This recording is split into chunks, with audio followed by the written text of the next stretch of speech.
What's up, guys? We're back and we're late for UFC Vegas 96. I'm your host, Picks by Pegasus. I'm obviously here with Dravi and Key 3 Picks.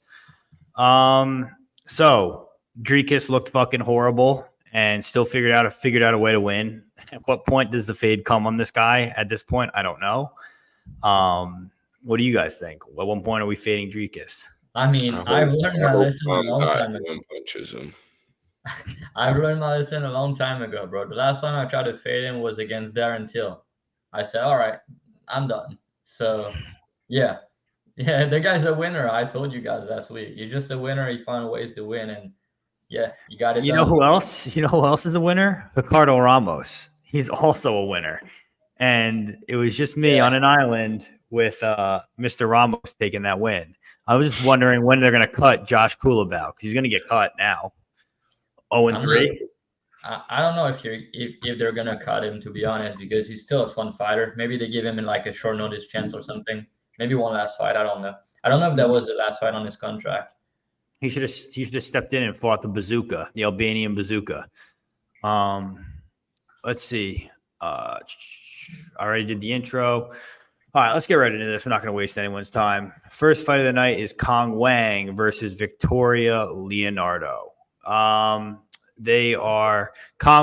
is 32, 5'6" with a 66.5-inch reach.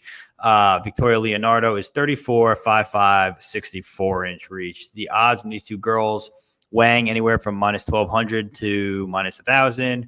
Victoria Leonardo plus 800 to plus 650.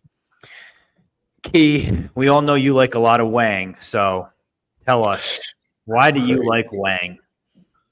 Crazy work. This is an easy spot. I was able to get the DraftKings line whenever they first posted.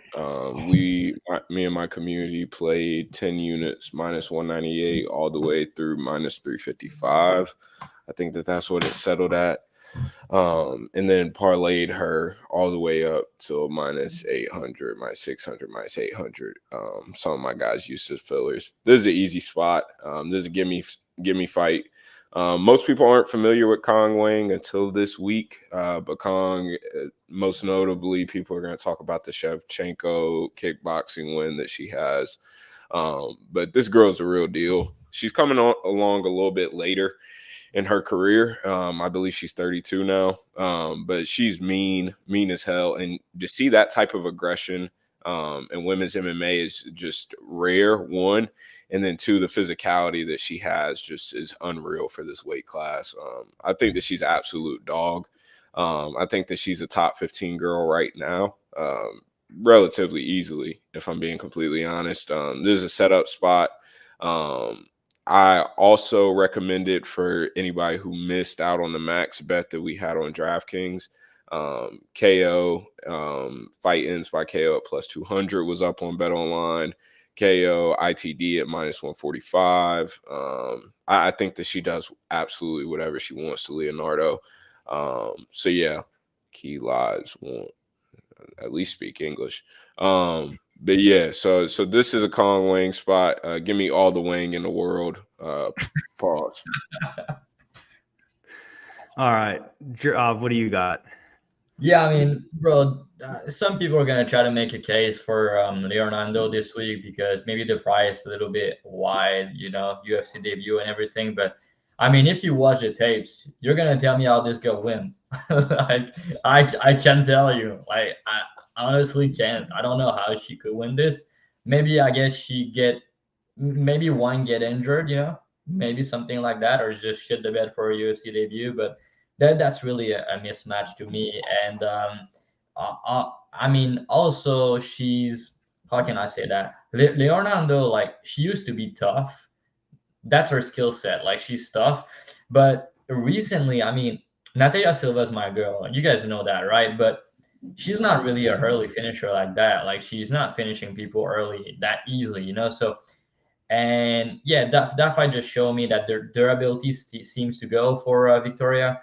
And they're always giving her like tough matchup prospect. They want to build their name with her. So the girl had no easy fight, to her credit, but her best wins like a close decision against Mandy Baum, who's not in the UFC anymore.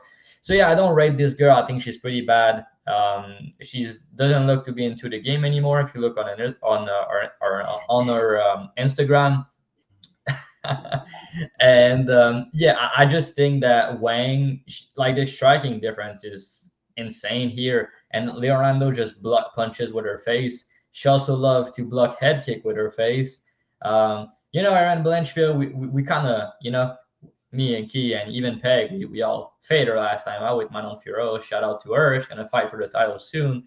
But with that being said, I mean, who the fuck Erin Blanchfield head kicking knockout in the UFC or something, On the regional, she knocked her down with a head kick in the first round, and then she knocked her out with the head kick in the second round. She looked like she has some big power. She's that's just not her style. So that was a bad look. Even against Manon, she got hurt with a head kick. And this girl Wang has a good head kick, but she's also just a much better fighter. She's also super strong. She has good takedown defense. So I don't think Leonardo's going to be able to clinch her for a long period of time. I don't think she can land takedowns. I don't think she's going to win the striking. And I think it's going to be a wash on the feet. With that being said, I think the finish is going to come in the first 2 rounds. I think she's going to knock her out. I don't really see a sub, but I guess that's a little bit possible, So, yeah, I smoked the line on the KO, on the hand KO, and the ITD fight doesn't go everything you want. I just feel like it's the big mismatch, and she's gonna finish her. This girl won a fight way back in the days in kickboxing against Valentina. The only thing is this fight against Valentina, Valentina got a point taken away, right? That's kind of why she won that fight. But still, she didn't fight like no names on the regional. She fought like 2 girls, who one of them was in the UFC, and the other one was not like completely bad. I know she doesn't have many knockout in general, and that's why the bookies were thinking maybe she's gonna win by sub or by decision. But she has big power. She's the way better fighter all around, and I think she's gonna finish this girl by KO. People might think it's gonna be round 2-3 because that's usually when Leonardo's getting finished. But I kind of think she's getting finished early here at the end of round 1 by knockout, but it can be in round 2 also. So yeah, I think the price is kind of justified, but I think -8, -900 makes sense. Around maybe 90%. So yeah, now it's maybe a little bit wide, but not enough to play the other side. Yeah, I agree with both of you guys. I mean, calling a -1400 female to knock out a girl who blocks punches with their face isn't the sharpest move. It seems kind of square, but square plays have been winning lately. Yeah, I mean, plus 2xx for the knockout and then by knockout, Yeah, that's what I played too. I don't know what they were doing, but yeah. Yeah, that was a crazy line. I remember messaging you earlier this week being like, do you think we get Wang by KO -110? And the fight to end by KO was +200, which is crazy. So yeah. I put a unit there.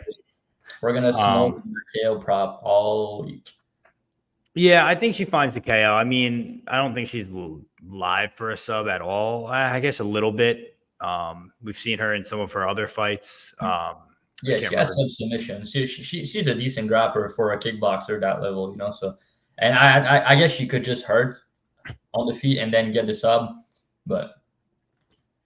Yeah, and the dog, dude, I don't know what's good with FanDuel. FanDuel still has not given out props yet for some of these fights that I've been looking for. I don't know what they're thinking or planning, or they didn't before I got back from work. Obviously dressed like this because I'm a professional coming back from work. But I didn't see any lines on FanDuel yet. I don't know what they're thinking, but Wang inside the distance is probably money. Next fight, Josiane Nunes versus Jacqueline Cavalcanti. Josiane Nunes, 30 years old, 5'2", the 67-inch reach. Cavalcanti, 26, 5'8", 70-inch reach. Odds on these two women, you can get Cavalcanti anywhere from -192 to 215. You can get Nunes anywhere from +185 to +175. So I'm the bet I was waiting for. I'll just give it out now since I'll go first. I think it's Cavalcanti by decision. I think it's +105 on BetOnline. Was hoping to maybe get +115, +120 on FanDuel. If that's the case, probably play that for one unit. Nunes is relatively durable, and she's like a bowling ball, but it kind of looks like a bowling ball. But Cavalcanti is going to be the much better striker. She's going to be a lot bigger. I don't think it'll even come to grappling here. I wouldn't be worried about that either way.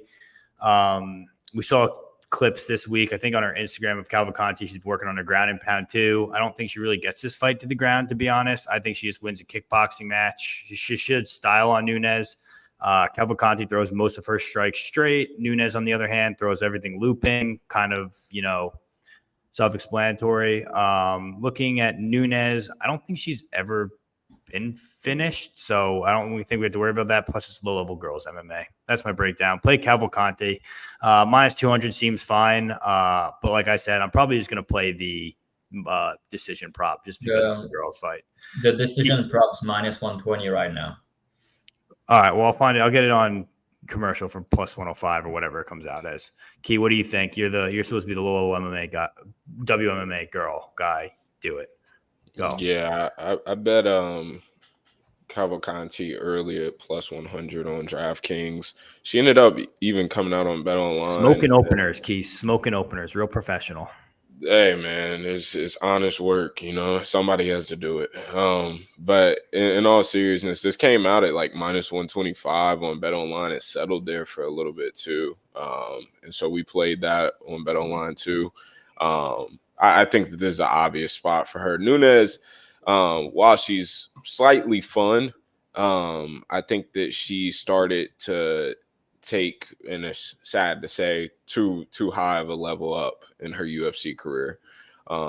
Early on, knocking out girls like Bea Malecki and shit like that is all cool and fun and games. But then you're dropping around Cesara Fran. You're sitting here getting, I believe I had a plus 125 bet on Chelsea Chandler. The streets will forever remember that performance. And so, I mean, this is an easy Cavalcanti spot. I mean, all the length in the world. It's going to look like midget versus. Hey, somebody's got to do it, and we have multiple accounts for that. But I think that this is. And I can agree with that a little bit. But Nunes is relatively durable. That'd be my only issue with KO. Nunes is relatively durable. I think that there will be some clinch situations. And Cavalcanti not finishing that LFA title fight after killing the girl like 10 times. I mean, the girl, she made her look like she had a Johnny Walker chin. Just dropped her. I don't think this girl has ever been finished. I was looking into this actually. She's pretty durable. Let me just check. Yeah, but it's the fact that Cavalcanti refused to even really put her foot on the gas and really push for it. So she was content with point fighting the rest of the fight, even after hurting her so badly. So the finishing instinct isn't like super high. So that's what makes me content with just playing money line. I think that's good till minus 200 or so. That's why I posted free. So yeah, there's a Cavalcanti spot. I really don't see a way outside of just absolute like meme bonk fuckery. I don't see a way that Nunes gets this done. She's gonna win by heel hook. She's gonna win by heel hook. Like fucking Walter Walker. Bro, she's gonna get the armbar from bottom. You know how it goes. Multiple accounts, Joe. Or he wants dog wants. Fez is watching. Yeah, first of all, guys, please leave a like on the video. We're doing a late podcast for you guys. So we have 18 people live, only 4 likes. So pop that like, please, for us. We appreciate it. And then to go back on this fight, I mean, I agree with the guys here. I think she should roll. I think Nunes is bad, to be honest. Like, you just look at the way they both fought Zara Fame, and the thing that really stuck out to me is Zara Fame, she had her way at distance with Nunes. She was piecing her up pretty badly. She even hurt her at some point, and she was winning the fight until she gassed out, and she got hurt at some point. But yeah, she was piecing her up at distance. She was doing everything she wanted to her, right? But firm against Cavalcanti, she was not able to do shit at distance. She got outstruck pretty badly. I think it was like 130 to 30 or something. Like, she got outstruck at distance. She didn't win a round. She couldn't do anything, right? I really like Cavalcanti striking in general. It's very technical. I like her footwork. her defense is very good. And you have a girl in Nunes who's way smaller than her. I think the matrix difference is massive, but also she's just a punching bag. She's just trying to rush in and do a little bit damage with some wide shot. But a girl like Cavalcanti who has good defense, good footwork, I think it's going to be hard for her to get on the inside. And then with that being the case, she's going to outstrike her pretty easily. I guess Nunes could hurt her at some point and win a round or steal a round. But all the grappling upside or just the wrestling upside on the side of Cavalcanti, I know she didn't really show that a lot on tapes, but the girl has been working. She doesn't have a lot of fights. But also another point I don't think people talk about this week yet, but Cavalcanti, when she made her debut against Zarafim, right? It was her debut, but she was also out of shape a little bit. She missed weight at 139, so oh no, did she miss weight? Yeah, I think she missed weight, right? That was a catch weight. I'm not sure if it was because of Zarafim. But anyway, she was not in the same shape as she is now, because if you look on her Instagram, she's in way better shape. She took it way more seriously, I feel like, and she even talked about it. She did little videos about it, the difference in the body and stuff like that. So just show me that she has been working hard. And yeah, she's just a way better fighter here. She's bigger. She's, I think, stronger. She's taller. She's longer. The better striker, better defense, more technical.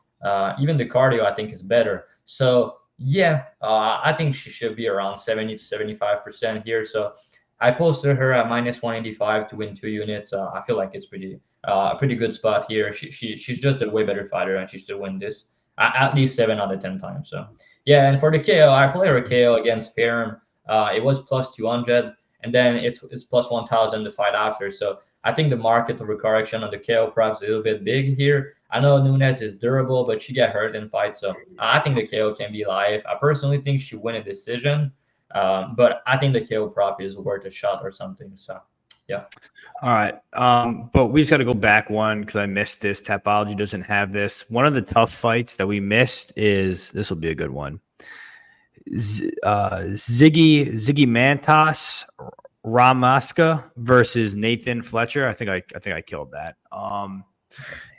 Ziggy Mantas is 5'11", 145, 27 with a 73-inch reach. Nathan Fletcher, 5'8", 26, 70-inch reach. The odds on these two guys right now, you can get Fletcher -170. You get Ramaska +145. I'll go first. Bet the dog. Key, what are you thinking? But you didn't take that. No, I didn't look into this at all. No, I'm gonna be honest. I didn't even know this fight was happening. Bet the dog. Bro is like bet the dog. Bet the dog. He's 5'11" from Lithuania, longer reach. I think the optics are there. I mean, let's look into him a little bit, I guess. Yeah, I actually did tape this, so I can give you a life jacket here. Okay. Bro is like, let me wiki cap this on live stream. Go ahead. What do you got for me? I think that this is betting Nathan Fletcher here at chalk after just a very confusing performance he had on Tough. Just got walked down and out physicaled. It felt like the whole fight. And I think bet the dog. Sadly, if I would pick a side, dog. Yes, so you did guess right on that one. Yeah. But I think that Ramaska is funny because in 2018, I saw his 2018 knockout loss to the body. I mean, he was just getting walked down and just absolutely dogged. Then takes a 2-year break and comes back a monster. And now he's just walking guys down and just in their faces, just out physical. Super out physical and guys. So this is a pass fight for me because I would like to see what Fletcher comes back as after that weird, just sort of flat loss on Tough. So I would like to see what he comes back from. He's definitely probably the A side in this fight. I know he's coming out of next gen with Molly and Patty. We know that they're trying to get a lot of those guys. I think Luke Riley's over there too, trying to get a lot of those guys into UFC now. So I think that this is a little bit of a favor from the UFC for that gym and that camp over there. So I'm not necessarily looking to play a side in this fight. Those are the optics, bro. He looks like a taller TJ Dillashaw. I think he's going to be the next champion. Yeah. Drav, what do you got? Yeah, I'm not sure about next TG Dillashaw, but yeah, I think Fletcher is decent. The guy has good grappling. He's a dog. Also, I think he's not a quitter because on tough he was in a lot of tricky situation and he survived. He found a way out and he a lot of scrambles and everything. So, so it was a fun fight. But and yeah, he fought some good names even on regional. He has a win over the GOAT. Callan Loughren, the Who best does? all time, Callan, and he also he has some decent win on the cage warrior scene, and he lost to Dominic Wooding. I know it's key best friend these days, but yeah. So this other guy, I only quick tape him. I didn't look too much into it, but I'm pretty with what I've seen. I feel like Fletcher's gonna probably win, but the physicality difference is what I'm not sure. But like he said, the last fight was weird from Fletcher, so I need to look a little bit deeper into this other guy, wrestling, grappling in general, just to see if I like the dog shot. But I think Fletcher wins, but I don't have a strong read on it. I didn't do a lot of research for this one, but yeah, Fletcher seems. Dude, this guy Fletcher is a cage warrior prospect. Bet the other guy dog odds, easy money. Easy money. Yeah, and the other guys, who's Wooding? Why do people hate Dominique Wooden? Fuck Dominique Wooden. He's a Blade Fights guy and a KOK guy and a Berkut Young Eagles guy. Yeah, didn't Yuri Prohaska come from there or something like that? Or no? Who? Yuri Prohaska. Is he not from that regional scene? I don't think so. Oh, I would take a look. Some of us actually capped the fight. Some of us may have made it up. Who knows? I may have just totally made that up because Lithuania is somewhere over there near Czech Republic. So could have been true. Holy shit. He came from Rice. Yeah, in his later career. I mean, totally just made that up, and Drop was like, "No way, is it true?" I got to max that like, bro, let me check this out. But no, he's just saying bullshit like usual. We can go to the next fight. Let's go. All right, next fight. All right, well, we got to settle down here. Jose Medina versus Zachary Reese. Jose Medina, 33, 6 feet with a 74.5-inch reach. Zachary Reese, 30 years old, 6'4", with a 77-inch reach.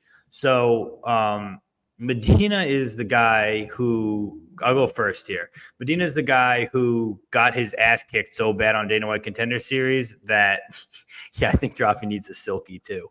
That would be fucking hysterical. Yo, can we all show up in Silkies next podcast or next pay-per-view?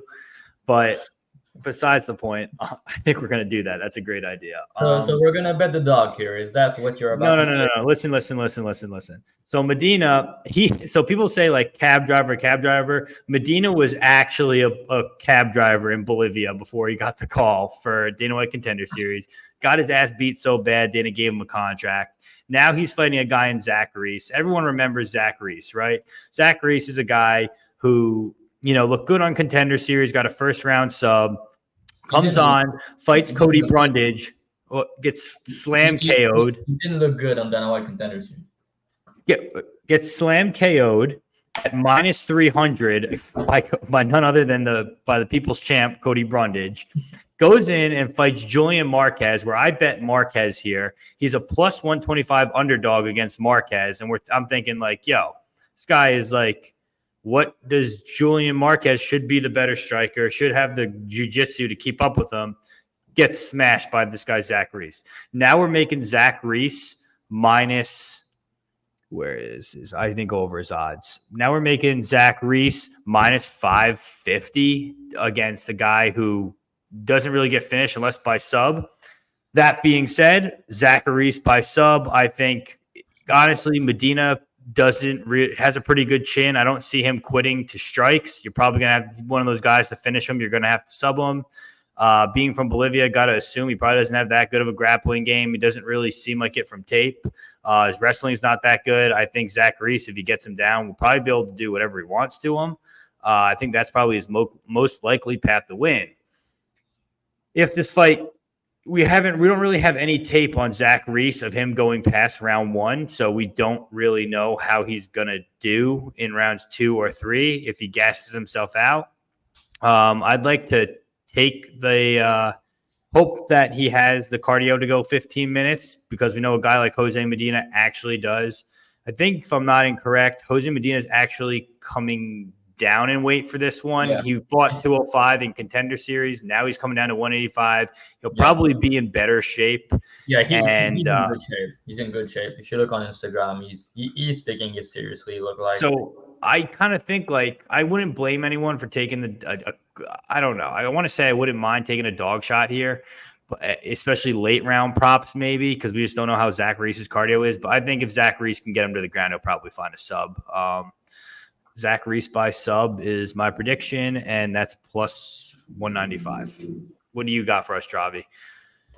Yeah, not much to be honest. Like, I mean, this guy Dana White said that he's signing him just because he survived and he took a beating on Dana White Contender Series. But the guy that he lost to, I don't think is very good. I think he's frazzled on himself. So, and Medina is fun. He's a dog. He's gonna point at you when you hit him and stuff like that. But I don't think he's very good. His grappling is not good. Zach Reese, he's a good finisher in first round. But all of his fight didn't went past the first round, so we don't know about his cardio, like you said. So maybe a little bit concerning that the fight leave the first round. But yeah, I also lean sub, because even if he hurt Medina is just probably gonna try to grab something, and he's gonna be very hard to finish by strike. With that being said, Zachary is a very good striker, not a very good striker, but he's a dangerous striker. Let's put it that way. I don't know, man. It's just the under 1.5 is minus 150 or something, but this guy is minus 550. I feel like if he finish, it's gonna be under 1.5. So you either bet that, but I'm shit with the under 1.5 these days. So maybe it's gonna go over just because this other dude's durable. And also love to see when you bet an under like that, when there's finishing upside on both sides. And I feel like if Mini doesn't finish him, it's gonna be like end round 2 or end round 3 when the guy probably having a cardiac arrest or something. But we don't even know. Maybe he has good cardio, so we can't just guarantee that he's gonna gas out also. But if I were to bet anything, I would bet Zach Reese first round submission. You can get that around plus 400 because all of his wins are in the first round. This guy's durable, so I feel like he's a poor grappler, and I think Reese is opportunistic with his submission, even off his back. So I think he gets a sub in the first round. So yeah, plus 400 into a minus 550. Then maybe we're talking. So yeah. All right, Key, what do you think here? Yeah, I think that this is a Zachary spot. I don't think that there's too many reasonable ways to play this on books, if I'm being honest. That's a Mexican beer. We played. I posted a prize pick slip with Zach Reese over fancy score. I thought that was an easy value way to play it. But yeah, I think the guy's been going to Thailand. He's been talking about how much work that's helped him with his striking. Seemed to make some improvements. I did have Marquez in that last fight because I will bet against. I'll bet my fucking grandma against Zach Reese. But I just won't bet Jose Medina. So I draw the line at Jose Medina, and that's what happens. So this is a Zach Reese spot. There's an obvious layup and setup spot for him, and I believe that there's somebody else that's getting a nice setup spot that we'll later talk about. So Zach Reese, I think that he gets it done within 2. Yeah, and to talk about this amateur fight with Kevin Allen, I tried everything I could to watch this fight, and I couldn't find it the last time, but even when he made his debut. So if you guys know about this fight, let me know. But it was in 2012, so it was 12 years ago. I don't think we can take maybe too much into it, but that's the only time he went past the first round. And yeah, it was against Allen at 170, and it was in 2012. It was his first ever fight.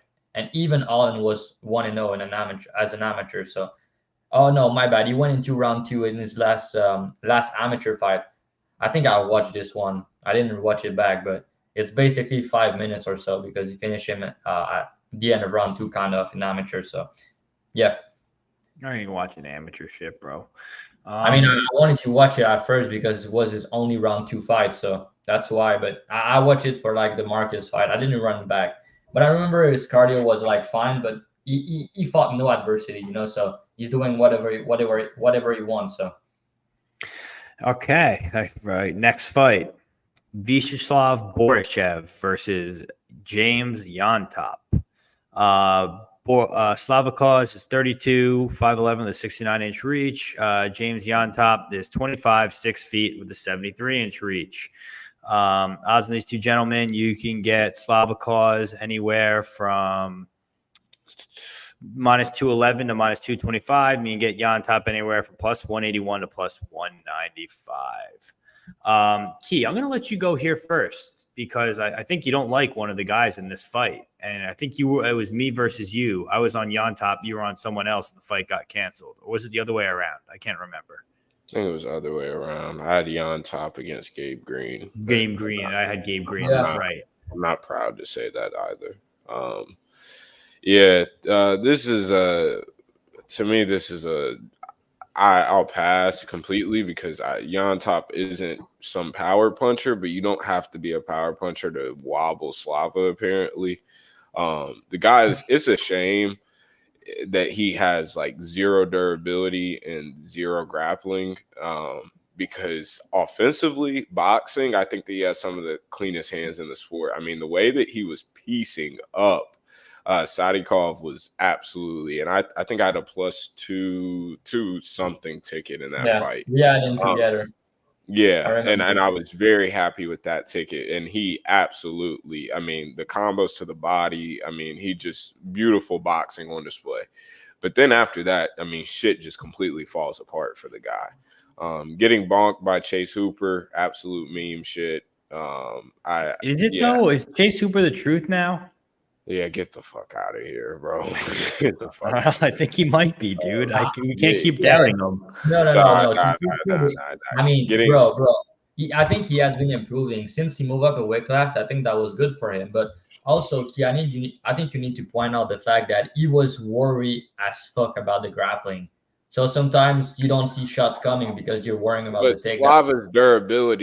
Slava's durability has shown up bad in other fights. I don't think his chin is not good, and that's my whole point. So yes, him getting bonked by Chase Hooper, it wasn't like it was a straight kickboxing fight and he got bonked. Obviously, he's worried about a takedown against Chase Hooper in that fight, but his chin is not any sort of good, and it never has been. So I'm not trusting a guy that has true durability concerns at minus 215 in range right now. So this is dog or pass. If it was closer odds, potentially a Slava look. And Slava could end up doing what Slava does, which is whenever he's going downhill and he's on the offensive, I mean, he's really, really fucking tough to deal with. But I just can't eat this price whenever he has these concerns. So it's a pass for me. So let's talk about the intangibles, right? So this is a fight here where you have a guy in Slavakos who is obviously a decorated kickboxer, brags about 200 or something amateur kickboxing matches. And you're finally getting a guy in Llontop where I don't really see him wrestling or grappling or anything like that. He actually just got subbed by Chris Padilla, so he's obviously not that good of a grappler. And you're giving Slavakos a kickboxing match. You're giving him pretty much exactly what he wants. That's why I think this price tag is cooked to the way it is. I think obviously Llontop is more durable than Slavakos at this rate, but you got to think like, how many finishes does Llontop have? Does he have that many finishes? Like he's got a few in Fury, but I don't know. I feel like he's not like this power puncher. He's just a savage and doesn't turn off the brake. So if he hurts Vyacheslav, sure, he's going to be in some trouble. But if like this stays at kickboxing range, I don't see like how Borshchev loses this fight. Would I be willing to play this money? No, I'm just going to leave it and enjoy it as a fan. But I think I'm going to take Slavakos to get it done here and get right. What do you think, Jav? Yeah, I mean, I don't think the chin concern is new. You know, even on the original, before he come into the UFC, Jewish better just said it. He got dropped by Kenley St. Louis, you know, a guy from on the original. His chin was always suspect, you know, because it's weird. The guy is super good.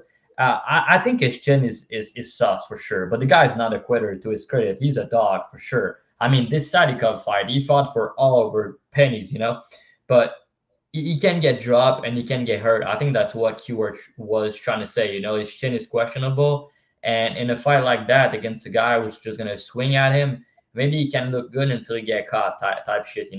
I'm not sure he's gonna get knocked out here, but I think he could get hurt at some point. So that's a worry because of that. But I've heard some people thinking that Llontop might try to wrestle here. I don't think that's happening, to be honest. The guy has no wrestling. His grappling is poor. I think it's going to be a striking match. And with that being said, Borshchev is a much better striker. The way he goes to the legs and to the body is nasty. I remember backing him for a lot of money against Meerschaert. He cooked him pretty badly. But sometimes he can slow down a little bit. And Llontop has gone a distance multiple times, and he broke guys before. And he's kind of a dog, in the striking. But his grappling is bad. But Slavakov grappling is also bad. But I don't think either guy is going to shoot takedowns here. It's going to be a kickboxing match. So you have Slava, who's the better kickboxer, who fought better competition and who has more power. But you have Llontop, who's probably more durable and younger. And yeah, so I feel like it's probably going to end up being more competitive than it should be, because I think Slavakov is much better than him. But yeah, he's probably going to make the fight close.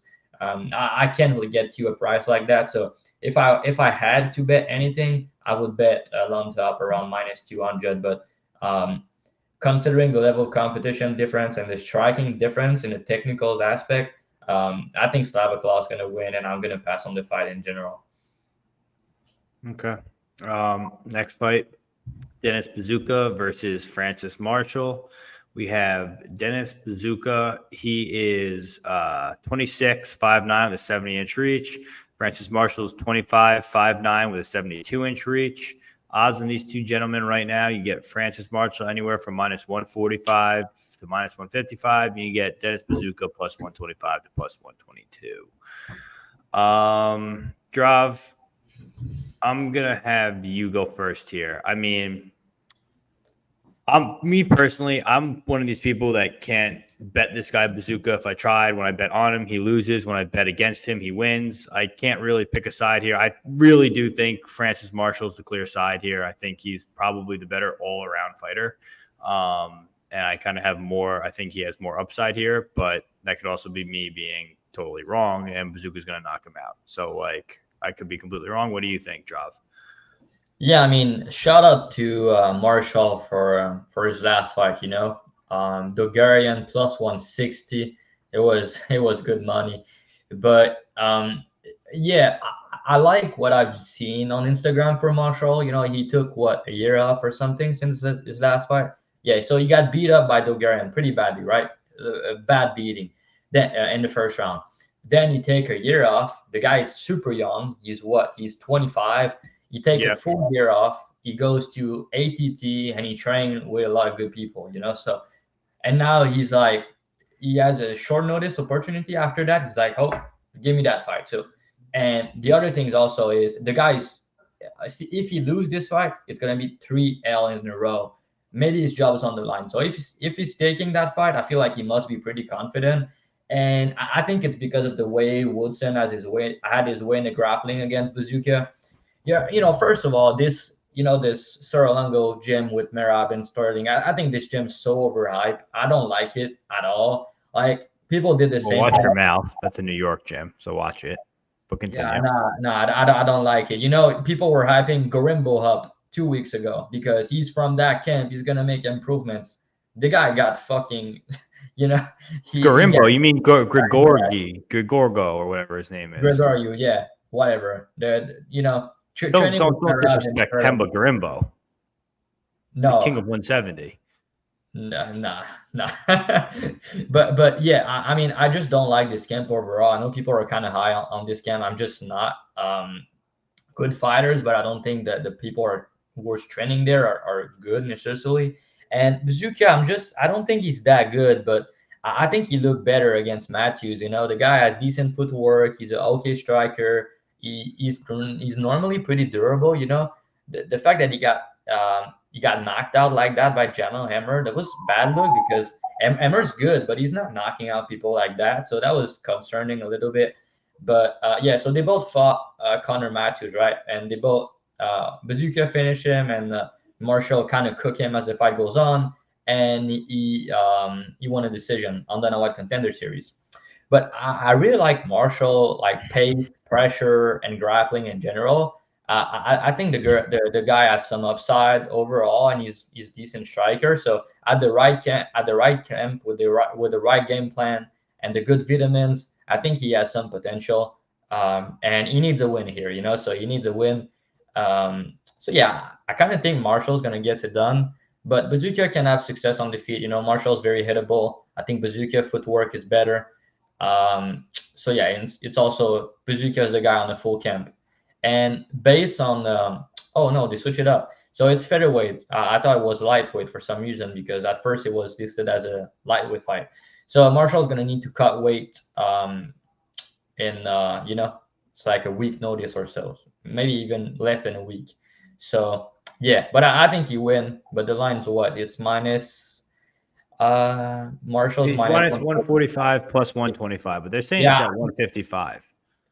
Yeah, that's what I thought at first, but now on Topology it's listed at featherweight. So I think it was a mistake at first, maybe. Topology is also missing 2 of the tough fights, so I don't know how accurate it is this week. But yeah, I think Marshall's gonna win. I think the pace, the grappling pressure, is gonna get it done and can compete on the feet. But I'm not confident on it in this fight in general. So I hope it's he a fucking buries this guy. Honestly, I hope he buries him 6 feet under. What do you think, Gay?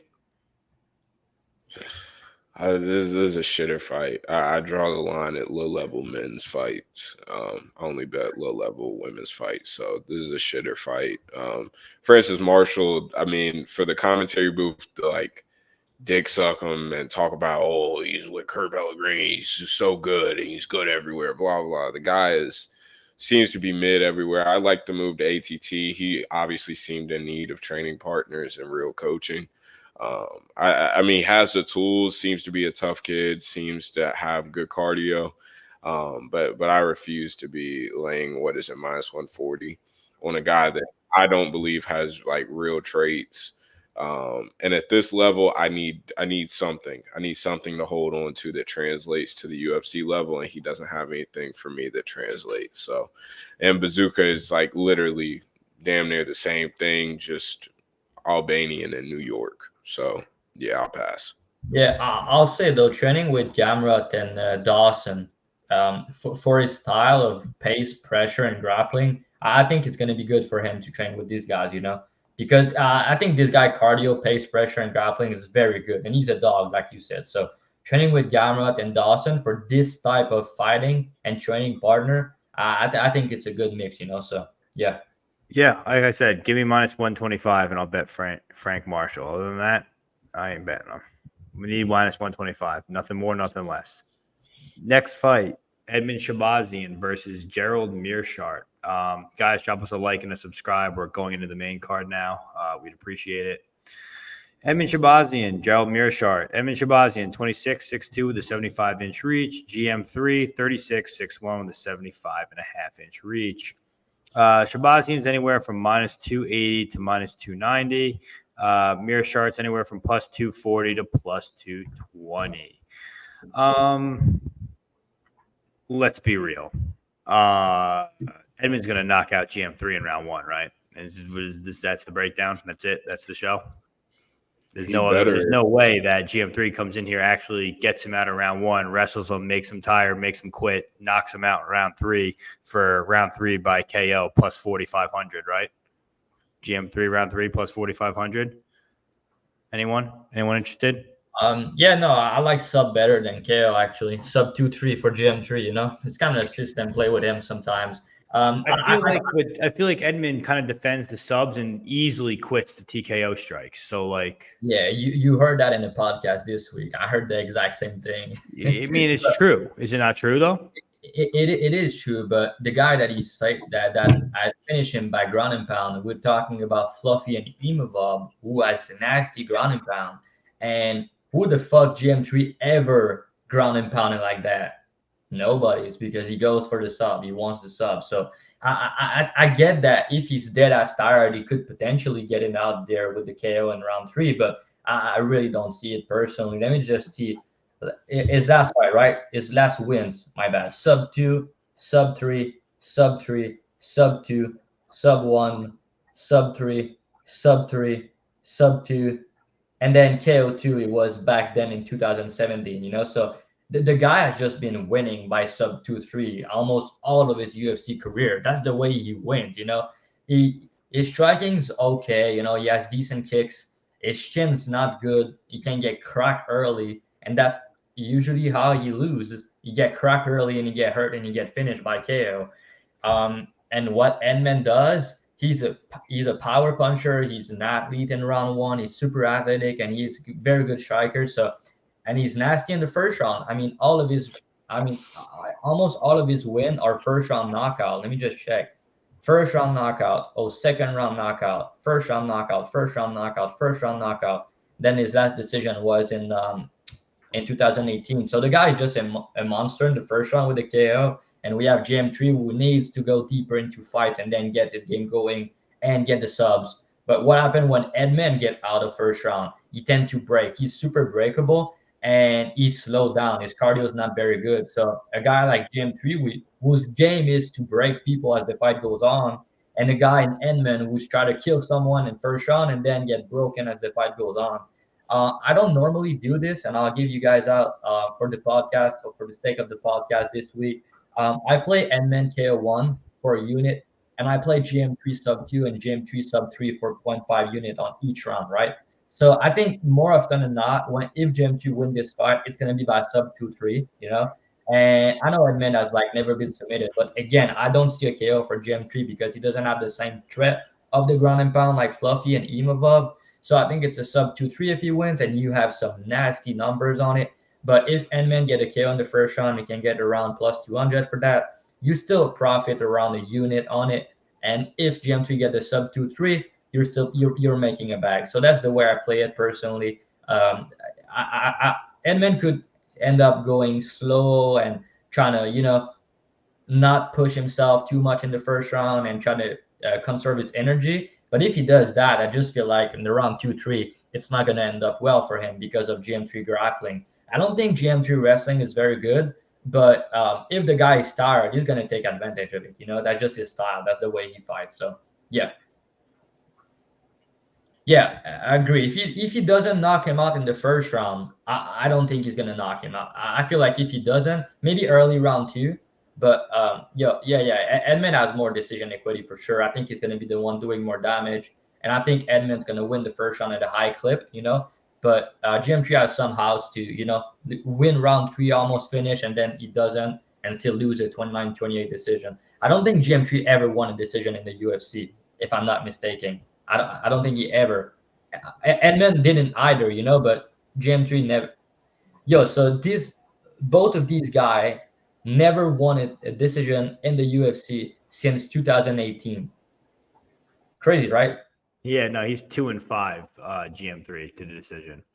Yeah, but his decision was not in the UFC. The decision win was before the UFC.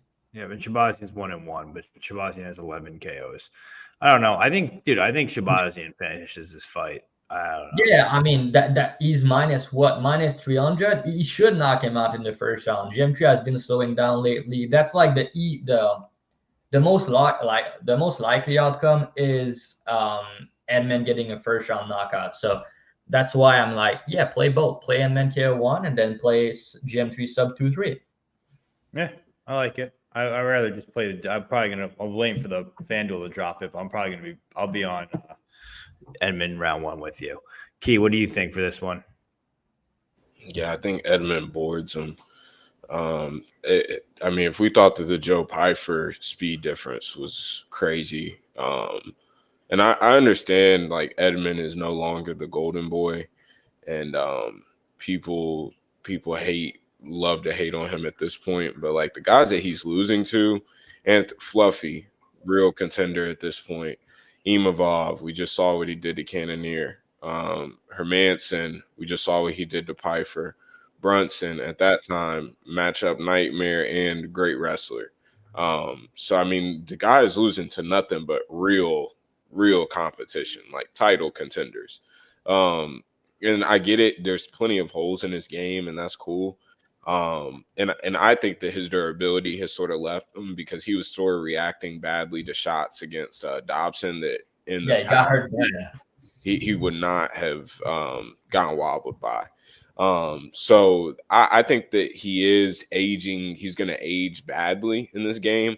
But his durability has nothing to do with his speed, and his speed is still elite as they come. And I think for this weight class, I think that he moves like a welterweight. And GM3 moves like a fucking heavyweight for this weight class. So, I mean, you do the math here and figure out what's going to happen early on. If GM3 can survive it somehow and not get boarded, respect to him. I think sub 2 and 3 are great looks. But I am very confident that Edmund boards him. This is just, I think it's going to be a high kick personally. But I think that this is just a clear Edmund spot. I don't understand how if he fumbles this, then it truly is going to be the beginning of the end of his UFC career. Because this is a setup spot to get him to, and what will be his last 3 out of 4. Once he finishes this off. So that's a good begin to starting to climb his way back into relevancy in this division. And so I think this is an Edmund spot. I think it's a setup spot. He's in Vegas. Like I said, yeah, high kick KO. Hope it leaves him stiff. Pause. Wang and stiff. Next fight we have is, who the fuck is this guy? We have, do I go off of Topology order or do I go off of ESPN order at this rate? Because we're going off, fuck it, we're going off ESPN's order. Honestly, it's just, yeah, okay. Next fight, Michael Morales versus Neil Magny. Michael Morales is 25, 6 feet with a 79-inch reach. Neil Magny, 37, 6'3", 80-inch reach. Line right now is Michael Morales minus 800 to minus 750. Neil Magny plus 500 to plus 600. I think this is an easy Michael Morales spot. I parlayed him at minus 500 with Borralho. I think that's the play of the week. I think it's a lock. I don't think it could lose. I don't think there's any way it loses. So we got Michael Morales. 1 second, I wasn't done. Michael Morales can finish him any way he wants. I think he's going to make it look like Ian Gary fight where he's going to kick the legs out from under him. Neil Magny likes to fight on his back foot. That's not going to be an issue. Morales is going to sit in the center of the cage, do whatever he wants. He has people forget he's even though this doesn't mean much, he is a national championship wrestler in Ecuador, so he has the wrestling background. He won't have any problem with the grappling. I think he just puts on a clinic here. I wouldn't be surprised if he doesn't finish. I'd be surprised if he doesn't finish Neil Magny. I think he finishes Neil Magny probably in the second round. Key, what do you think? Yeah, I have Morales parlayed at like minus 600. If you lose a fight against Magny in 2024, God bless you. Mike Malott, craziest choke job on earth. The round 3 heard around the world. All of the big cappers in this community still talk about that round to this day. So respect to all the Magny round 3 lovers last time out, but Morales is the goods. I don't think that Morales is like super elite. I think that he's like physicality and hardware merchant right now, honestly. I think that he's just stronger, athletic, bigger, and more physical than a lot of these guys. I mean, he does have real skills, but it's not like he just has like crazy, insane skills. It's crazy he's only 25. Yeah, and the future is bright. I wish that he would be at a different gym because I think the interim is a little bit unserious, but that's besides the point here. I think that Magny's leg kicks, he's not going to check a leg kick till the day they die. So if I don't see Morales blast like 10 leg kicks round 1, then we have lost the recipe somewhere. So yeah, this is a Morales spot. I'm not sure if he finishes, but I just know that Phil Rowe and Mike Malott are bitches. So yeah, respect to Morales. Let's go get it done. Yeah, key. Drop. What do you got? Yeah, nothing much more to add. The only thing I'll say is to point out the leg kicks aspect you guys talk about a little bit. Yeah, I mean, Magny he got dropped by leg kicks against Max Griffin. He got hurt. He got dropped by Max Griffin in the first round, and then he got destroyed by Ian Gary by leg kicks, but Ian Gary just didn't pursue a finish. And Moraes has very good leg kicks, and I also noticed that he's doing more leg kicks recently. In the Max Griffin and the Matthews fight, he hurt them with leg kicks. And then if you look on his Instagram, on his recent pad works and everything, the guy is training leg kicks like crazy. So I think he knows what's up, and I hope that he does, because like he said, Magny's not checking the kicks, and his durability seems to go now. He used to be very durable, but now I don't think his chin is as good anymore. And after 5, 6 leg kicks, he's gonna start to feel it, and I feel like that's gonna point the finish for Morales by KO in round 2, 3. So that's what I'm calling. I also parlay him a couple days ago at -600. I think the current price is kind of fine. I don't see this often with big favorite like that, but the physicality difference is massive. The guy is 25, is improving, and you have Magny, who's what at this point, I don't even know how old he is. Yeah, Magny is 37, gatekeeper. Shout out to him, but even against Mike Malott, the guy was losing, and he was losing. I think he was down 2-0, but Mike Malott just gassed out and shit the bed at the end of round 3. But Moraes' cardio is good. He's not gonna gas out. I don't think Magny has any finishing upside. I think his path is to hope that Morales just, do some dumb shit, because sometimes he loves to fuck around a little bit in the cage, and then maybe he try to steal 2 rounds with the clinch and everything. But yeah, I think Moraes' power has not been, crazy recently, but the guy has power. He can crack, and the fact that he's gonna beat up the legs, I think, is gonna.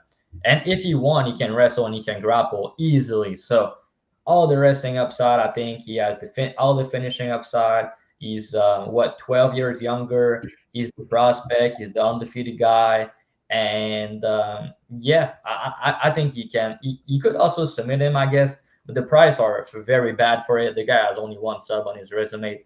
But yeah, I think he finished him KO 2-3. So I don't advise to play -800 in your parlays, but if you didn't get at -5, -600, you can play KO 2-3 on commercial when it drops. I think that's how he gets it done. Yeah. All right. Next fight here is the featherweight title fight for Ultimate Fighter. It's Khan Ofli versus the title fight. The winner is fighting Topuria. Yes. So Khan Ofli versus Myron Santos. Ofli is 5'6", 31 with a 64-inch reach. Santos is 5'9", 24 with a 72-inch reach. You can get Santos at -195. You can get Ofli at +170. Myron Santos, bet the favorite here. Should be pretty safe. Jav, what are you thinking? I don't know, bro. To be honest, I only looked quickly into it. I need to tape it more. I was kind of impressed with Ofli on Tough. I think the guy's good. He's an Aussie. I think he's an Aussie, but he say Turkey on Tapology. But I'm pretty sure he's Aussie. What I remember on Tough. Anyways, the guy has good grappling. He's durable. He's tough. He has good cardio. Everything. His striking's okay, but it's not the best, And Santos, the guy seems pretty. I mean, he seems to have a little something with him. His striking is very good. He has good leg kicks. He's technical. He has good cardio also. His takedown defense was a big problem before, but he was super young. Now I feel like his get up game, his scramble is improving. He lost. He lost in round 3 by Dan Argueta back in the days, 2 years ago. He got a good win against Rafael Barboza after that.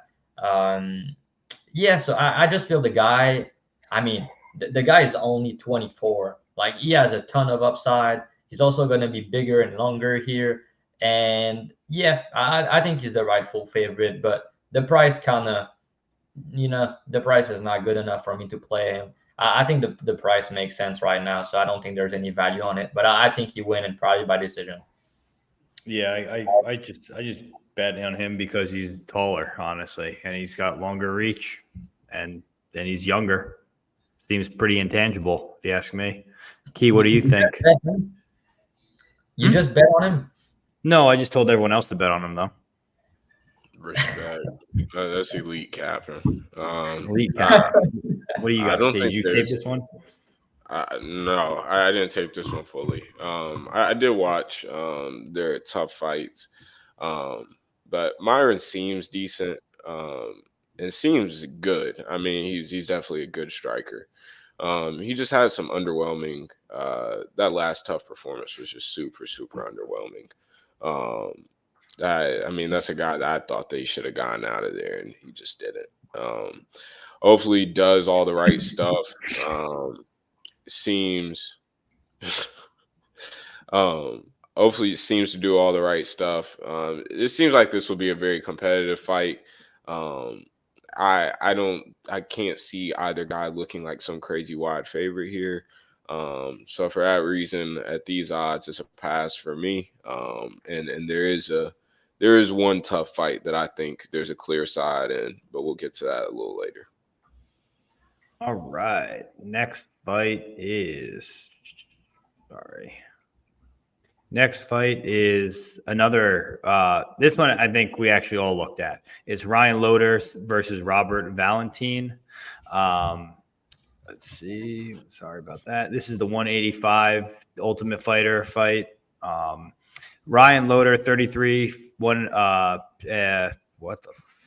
Okay, he's 33 and he's 6'2". Then I'll give you his reach. Robert Valentin, 29, 6'2", 77-inch reach. Odds in these two fighters is Valentin anywhere from -163 to -185. Loder anywhere from +140 to +155. I'll break this one down first. So looking at this one, to me, this is pretty straightforward. It's a D1 wrestler versus, Yuri's trailer trash brother. The way they both fight, you look at it this way. This is honestly the only way to break it down. I mean, Loder is going to shoot for takedowns. Robert Valentin obviously has the KO power to knock him out, catch him with spinning shit, catch him with any of those punches. My only issue is when he does throw those spinning kicks, Loder's going to be probably more open and more willing to shoot for a takedown there. So this is kind of a striker versus grappler matchup. Normally, I would say, I guess I'll give Ryan a little bit of credit. His striking is subpar, but he really leans on his wrestling for the most part. Valentin has been taken down before. We saw it on Ultimate Fighter. I don't know. I kind of think this is just normally, me being me, I would bet the grappler at +150. Seems to make sense.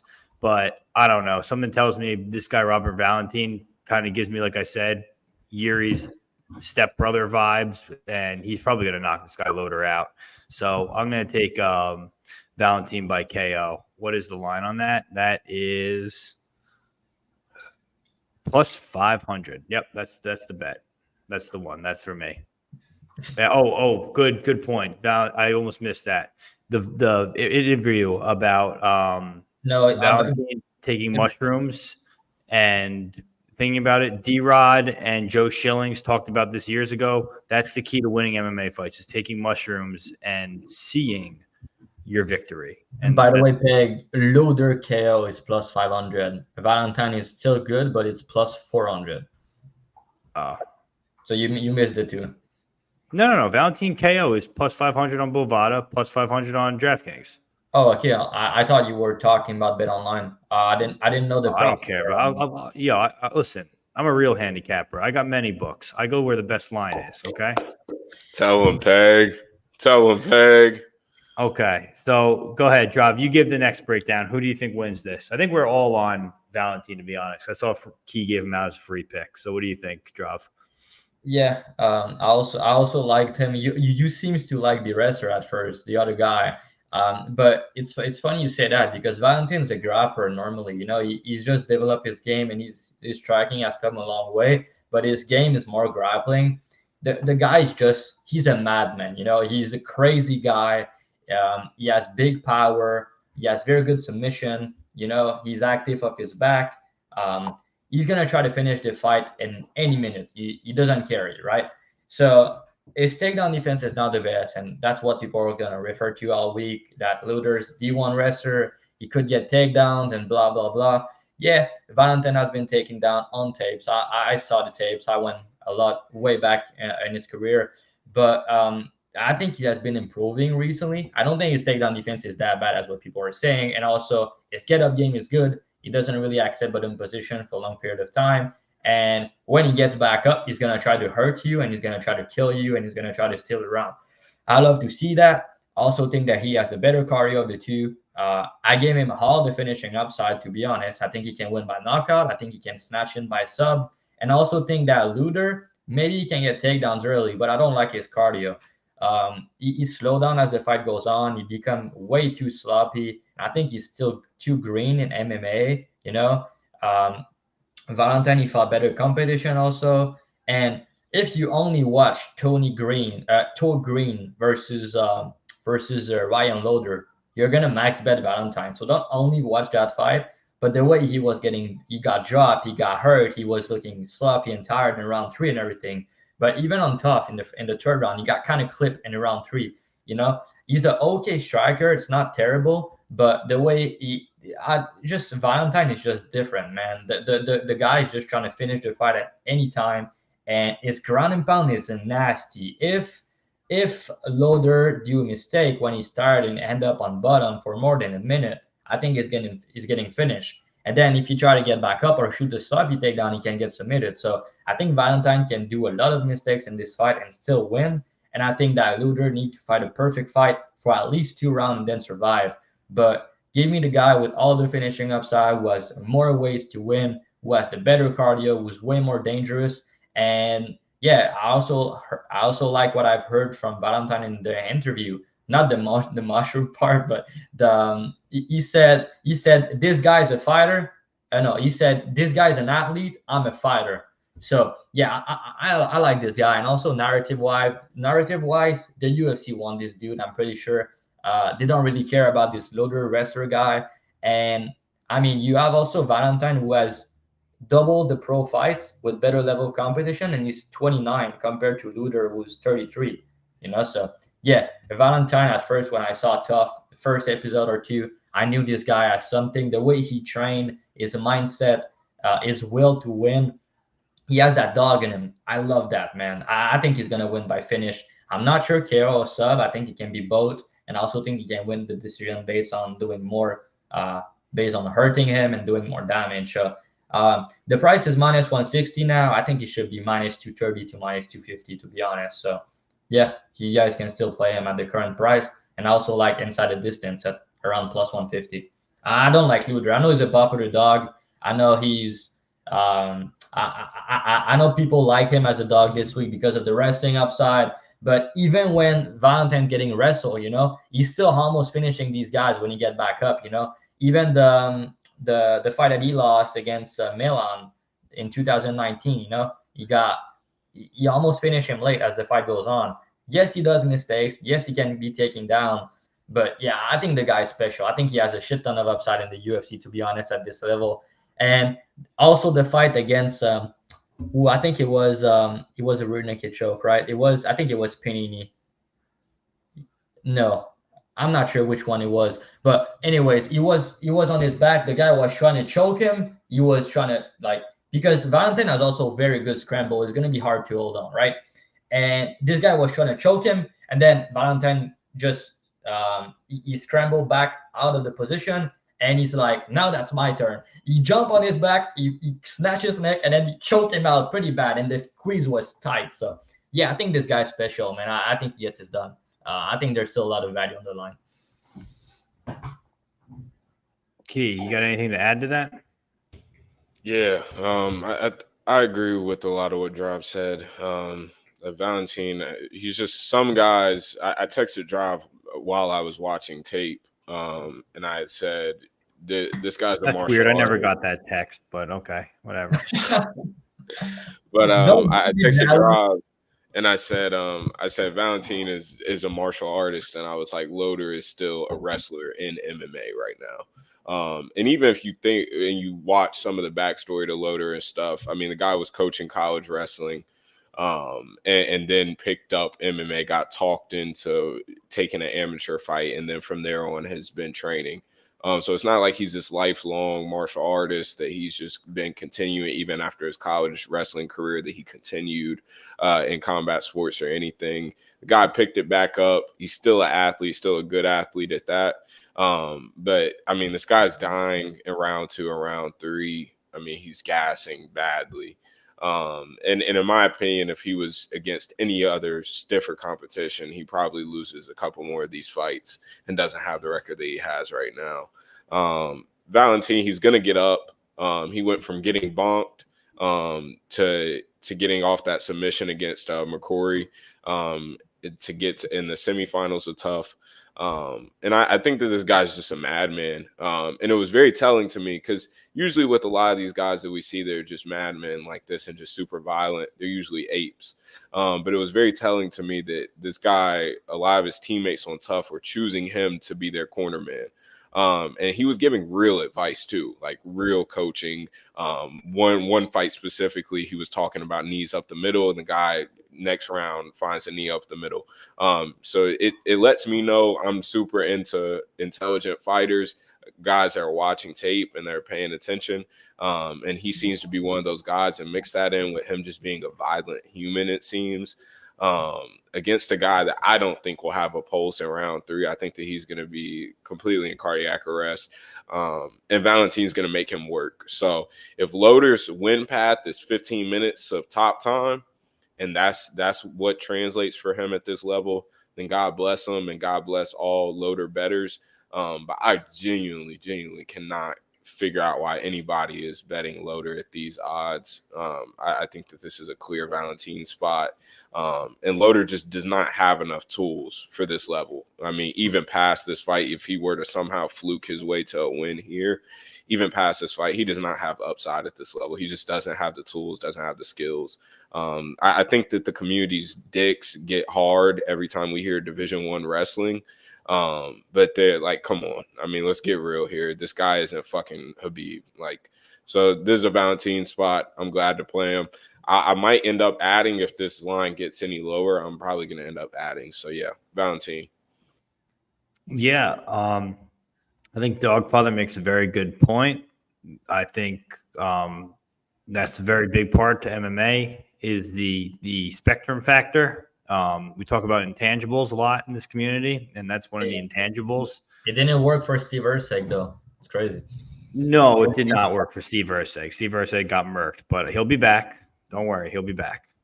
Yep, thank you, yo. It is a trash card, but thank you for tuning in. Okay, next fight. Let's just get this moving.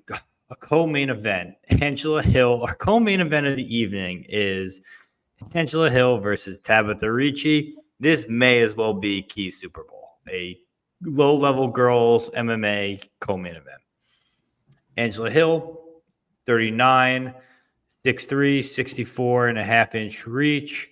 Tabitha Ricci, 29, 5'1", 61-inch reach. Right now, the odds on these two women are -108 to -110 for Ricci, -110 for Hill. So it's just about a pick 'em.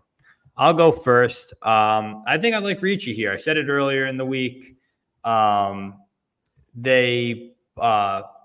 think Key and Drav both made fun of me, and they said, you know, you're an idiot, you're stupid, we hate you. The same thing they said about Ricardo Ramos.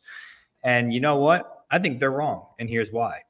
Something about this fight reminds me, I think Angela Hill and Tisha Torres kind of relatively similar in a sense, and I think this fight could go the same way. Sure, I don't think it definitely wasn't like a easy decision to give Baby Shark that fight. It was, some people would call it a robbery. I don't think it was. I think she won the fight 29-28. What? So I'm going to continue on. I'm not done. Let the man speak. So that's just the first part of it. And then when you go back and look at fights where Angela Hill fights a grappler, one of the ones I want to talk about is Mackenzie Dern. Mackenzie Dern's striking on the feet is ass. Angela Hill should have beat her up on the feet. But because Angela Hill was so worried about the takedowns with Dern was actually able to get striking off and win moments on the feet. And I think this is no different here. I think Angela Hill will actually be worried about the takedown. I think Ricci will get takedowns this fight. She'll be able to beat her up on the feet once she's thinking about those takedowns. And dude, Angela Hill is 39. Me, normally, I don't really factor age too much in the women's MMA because some girl fighters kind of hold their shit together until later on. But I kind of think this is almost like a must-win spot for Ricci. They're kind of setting her up here at the co-main event. They really want her to move on, and they want Hill out. So I think Tabitha Ricci wins by decision. What is the – okay, here we go. Dog is going. Everyone wants to say Ricci clearly lost. Hey, guess what? I see a W. I go on Tapology, W. I go on Fight Odds, W. So she won. Maybe I just saw it the way the judges saw it. Was it the right way? No. Call me Sal D'Amato. What are you going to do? But either way, I also had money on Ricci that fight. So maybe that's why I saw it that way. Angela Hill is Neil Magny. Something seems wrong about that statement, but we won't even address that. Key, low-level girls MMA. What do you got for this one?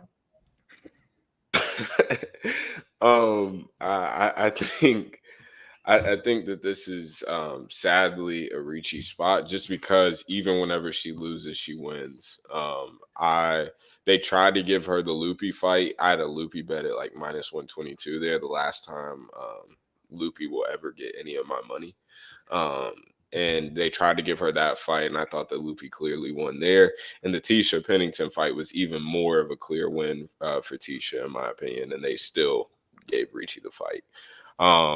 Yeah, Angela Hill's notorious for losing split decisions. Y'all do the math. She's dating Ricci's dating Callum Walsh, Dana White's little golden boy right now, who is not good for what it's worth, is not a good boxer. No. And I have no clue why Dana is obsessed with this kid. But he's dating Ricci. Ricci's getting not a favorable matchup because I think that Hill is just like an ultra vet. She's going to do all the right stuff. And I just don't see how anybody separates here. I think that this is a rightful pick 'em. But I can't get around. Although it feels like I'm relatively confident that Ricci's going to win. There's not value on this line. It's not like she truly separates herself. One finish win against Jessica Penne whenever Penne is pulling guard and strictly playing BJJ nowadays. That does nothing for me. That's not moving anybody. So this is an easy pass for me. I honestly would prefer Alice Ardeline and Shauna Bannon in the next. Give me that rematch for the next co-main event. If we're going to go back to the Apex, I think that's a better low-level women's MMA fight. So give me Shauna Bannon in the next main event at the Apex. So let's talk about intangibles. When we talk about intangibles, let's talk about the gluteus maximus of these two women. Drav. Who has the better intangibles in this situation?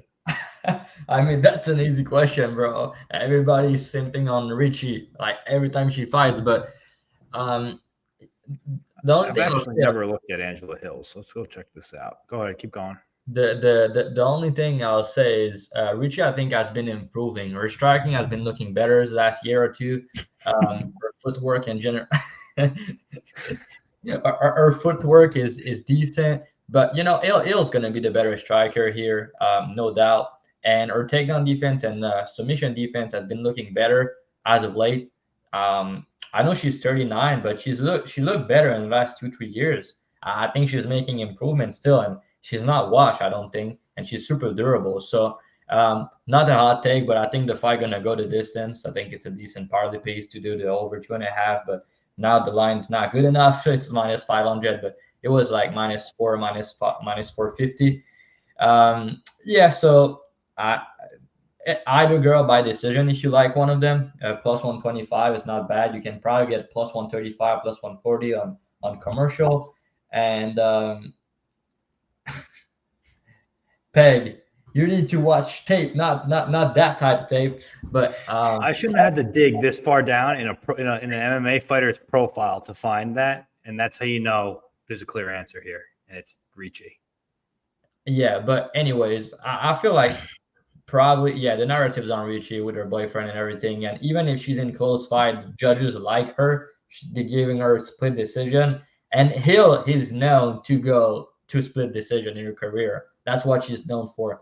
So I think maybe a decent way to play this is Ricci by split decision plus 450. What do you guys think about that? Because Wait. let me sell it to you. Did you say Ricci by decision plus 450? No, by split decision. Because you know what? Let me explain. First of all, the fight's gonna go the distance, right? Yeah. Second of all, it's gonna be very close. Okay. And then Angel Hill is known to go for split decision, and Ricci as of late also in split decision. So you pick one of them who's 10 years younger and and she has a narrative aspect on her side, and you get her by split decision at plus 450. That's the bet. Let's go. I actually kind of agree with that. Now that I'm thinking about it too, and I kind of like Jewish Better just said here, plus 450 on a split decision is gross. It is. It's gross for a reason, though. It's gross for a reason. Yeah. What's the split straight up, Dogfather? Can you give us the line? It's plus 200. That's not juicy enough for me. It is gross, but they know it's going to go to split. That's why, So, yeah, I just feel like you take the girl who's the UFC trying to push, who's 10 years younger, and Hill is known to lose split decision that she potentially should have won, and Ricci is known to win split decision that she shouldn't. So, why not? All right, so I'm bidding Ricci by decision, Ricci by split decision, and Ricci money line. All right, sounds good. Next fight, the main event of the evening: Jared Cannonier versus Kyle Borralho, whatever you want to call him. Jared Cannonier, 40 years old, 5'11", 77.5-inch reach, got finished 2 months ago. Kyle Borralho, 31 years old, 6'1", 75-inch reach, 16-1. His last fight was 3 months ago where he knocked out Paul Craig, and I called the KO. Okay, looking at this fight right now, you can get Kyle Borralho anywhere from minus 240 to, that's not wrong. One book says plus 188. That can't be real. So it's minus 140 to minus 240 to minus 245 for Kyle Borralho, plus 205 to plus 185 for Jared Cannonier. Okay. So what I'm thinking here is Kyle Borralho by sub. That's my breakdown. Jared Cannonier has been taken down multiple times. If you go back and you want to do a little bit of wiki capping, I'll do it with you guys right now. We go back here and we look, right? We go and we look at just, you guys could do this too if you want on your own time. So Derek Brunson, 3 takedowns. Jack Hermanson, a takedown. David Branch, 3 takedowns. Jan Blachowicz, 4 takedowns. Ion Kutalaba, 6 takedowns. So we're going over time. And any wrestlers outside of Bonehead, Marvin Vettori, even Strickland got a takedown on Cannonier. Guy could be taken down. When he fights a grappler, even Nasruddin Imavov got 2 takedowns last fight. When you're going to go against a grappler like Kyle Borralho, where the difference is so much bigger, Kyle's going to get this guy down. He's a big 185er. This is just, and the levels on the ground, I don't think we've even seen him fight a grappler other than, I guess, maybe Jack Hermanson, but I wouldn't even compare them. I think Kyle Borralho gets him down. I think he works him down. He gets a finish. I'm going to call either we're going to go leg lock, or we're going to go rear naked choke. Chow by submission, second round. Key, what do you think? Yeah, this line is, I get it. It feels like Borralho is going to figure out a way to win this. I am a proud Abus Magomedov better at like plus 280 against Borralho. And I'd make that bet again. If Borralho isn't getting takedowns, it is kind of, I'm not sold on his striking after a Paul Craig knockout. Not here. That's not selling me. And the guy's relatively low volume. I think that he has like real power. I do think that he actually hits hard. harder than people give him credit for. But there's not a shit ton of process, some leg kicks and some left hands. Also that's what fight you get. nerds. Add in fight nerds also. Yeah. I think that if he gets the back, it's probably the round. Uh, it's just tough for me. I'm not a big Cannonier guy. I had Imavov big against Cannonier. I think that Cannonier dodged death in that round one against Vittori and went on to put on a masterclass. But I think that is the last peak that we'll see in his career. I think that he's outperformed his age and what his career should have been. He got a title shot, and I think it is what it is, and figured out a way to put wins together after that title shot. But I think that has to end here. It's just tough, though, because Borralho isn't a guy that I want to back at big chalk like this unless it's Paul Craig. I had a 5-unit bet on Borralho against Paul Craig, gladly. But here it's tough to get behind. I think sub is the only way he truly justifies this price tag. So I believe sub is like plus 425 on DK or something. I don't mind that, but outside of that, it's a weird ass fight. It's a weird fight. So it's a pass for me. Draw, what do you got? Yeah, the price is getting interesting on the price getting interesting on Cannonier, but as you guys know, and I'm a big fighting nerd guy, and I said for weeks and for months now that I'm not looking to fade these guys, and I'm probably not gonna try to fade the fighting nerd leader in the main event. You know, the undefeated prospect against a guy in Cannonier who's 40 years old, who I don't think is washed. By the way, I think he's still pretty good at this division. He's a proven top 5, top 10 fighter, and that's obviously a big step up for Borralho. But I think Cannonier's chin is starting to go for at least a couple years. He's getting rocked, he's getting cracked. Even in the fight that he won, even against Vittori in the first round, he got cracked badly. He ended up looking career best after that with the volume, the pace, the pressure, the cardio. But he got cracked badly in the first round. Vittori doesn't do that to anybody. That's why me and Key, I don't remember if Peg did. I think Peg bet Imavov decision, but me and Key both were big on Imavov at Pick'em because of that, because of the speed also, and because of the age and everything.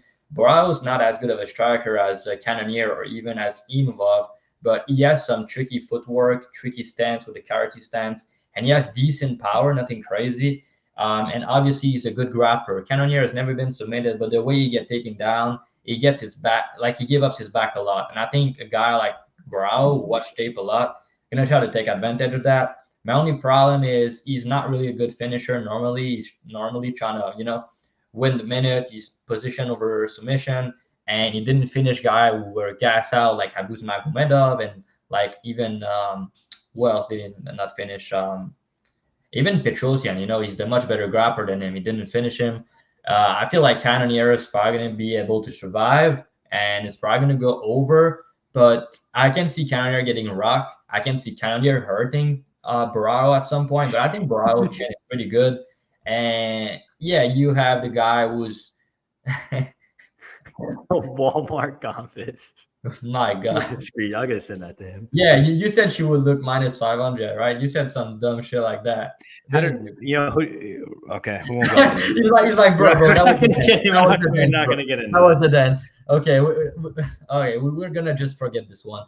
But yeah, anyways, I think Borralho is gonna win the fight, but I don't like the price enough to make a play. If anything, I guess you go ITD because Cannonier got finished 2 months ago. The chin's starting to go, and Borralho has some grappling and potentially submission upside. So yeah, but if you go 25 minutes, I think you want to be on Cannonier at plus 2xx, no doubt. Minus 205 for Cannonier, I think is the money line side. But I'm not looking to fade the fighting nerds, and the quick turnaround for Cannonier is not going to be good here against a guy in Borralho who really wants to win, undefeated in the UFC and everything. So yeah, but I'll say though, what I was about to say, I just forgot. Never mind. So yeah, Borralho is going to win, but I don't like the price. So yeah. Yeah, I parlayed Borralho at minus. Am I muted or no? No, you're good. I parlayed Borralho minus 200 along with Michael Morales for minus 122 earlier in the week when he was minus 500. I'm telling you guys, everyone's talking like, yo, the sub, or the KO, the KO, the KO. He wants the KO, he wants KO. Yo, smoke and mirrors. Tell him exactly what you want. He's good. Jared Cannonier's he's gonna throw one punch. He's gonna think he's going high. Blast double. Take the legs. Drop to the ground. Take his back. Finish the choke. It's all over. Round 1 sub. First person to sub Jared Cannonier. Give me the belt. I don't know, guys. Yeah, I mean, if he is, it's gonna be good for him. But yeah, I was wondering. I also, even with the finish, I don't think Borralho is getting a title shot, like, at all. No, he's not. He's not. Yeah, I don't think so either. I think he's got at least another fight ahead of him before he gets that. I think he'd probably get, I don't know. He beats him. Next fight, he'll probably get the loser of Whitaker Strickland, I would guess. That's or the winner of no, I was about to say give him fucking Izzy. You know what? Fuck it. Give him Izzy. Give him Izzy. Make it Izzy versus Borralho. They wouldn't. I don't think Izzy's gonna come back soon. I think he's gonna maybe come back at next year. True. So what happens when if Jared knocks out Borralho? Then what? Then what do we do? I'll just cancel the podcast. It's over.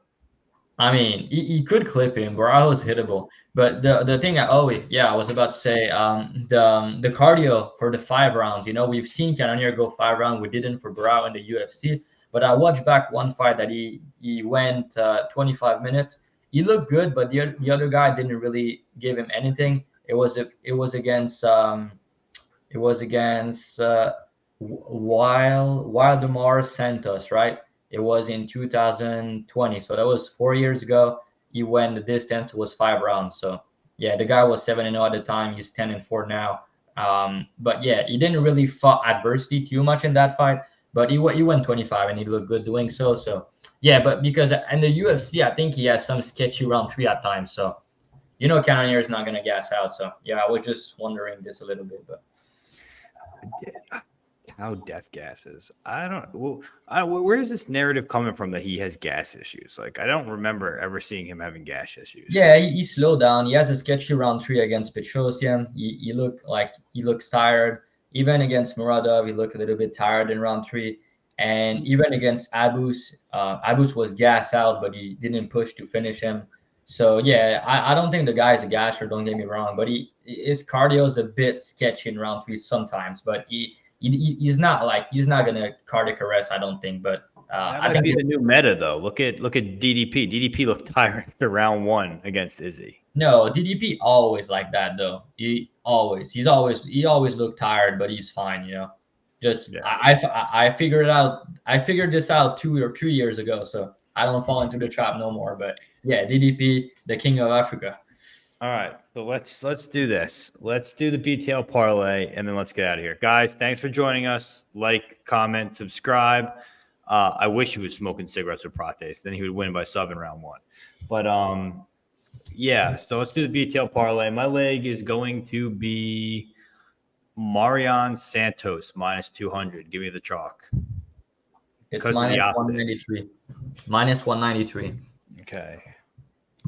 Key, what you got? Robert Valentin. Minus 161.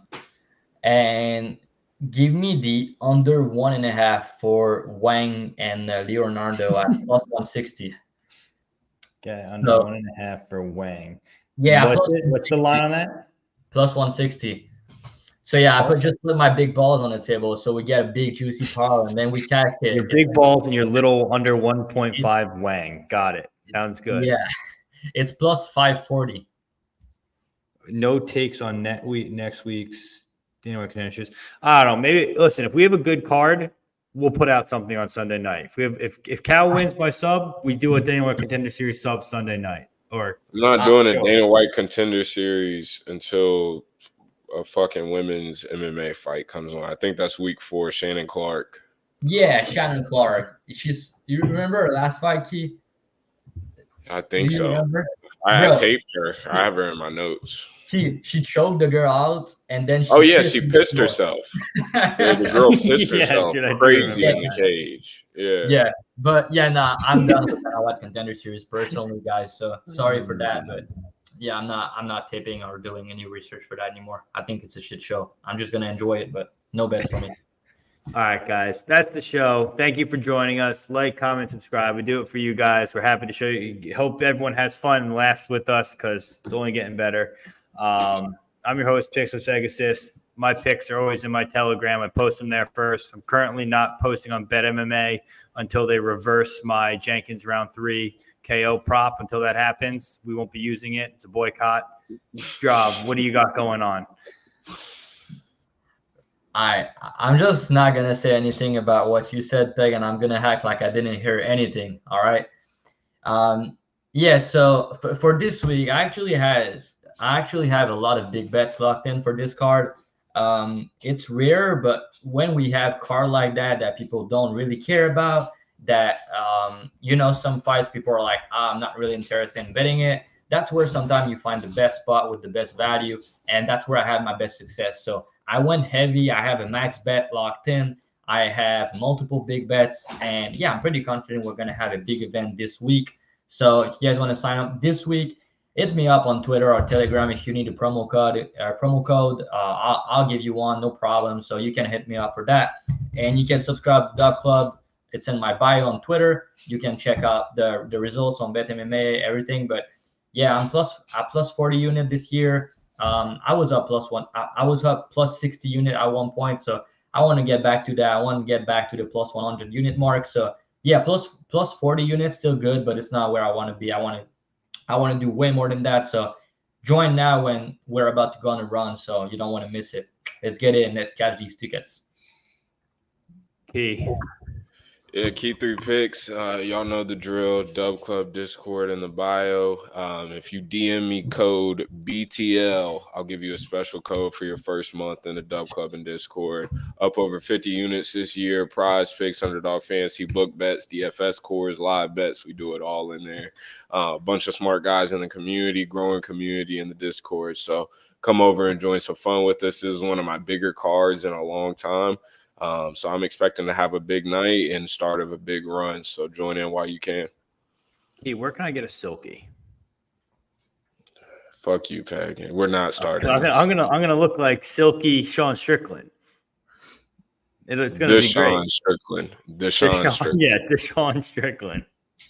All right, guys. Thanks for joining the show. We'll catch up with you guys next week. Good luck, everyone. Peace. Hey, peace.